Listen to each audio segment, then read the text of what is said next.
Blueberry mana? Oh, blueberry mana?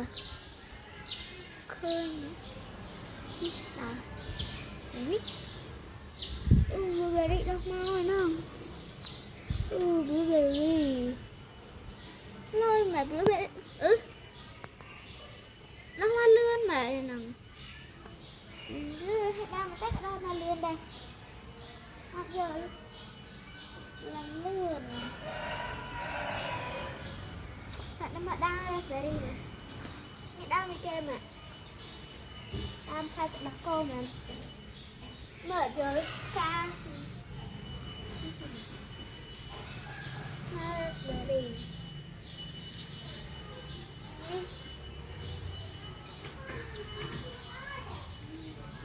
Mà này đang raspberry nè. Bắt raspberry cái nào rồi? Mình khai raspberry vậy. Thôi thử. Mình sẽ bật ini raspberry. Tăng việc dụng mình đánh đọ bên nhằm em với việc tôm mà.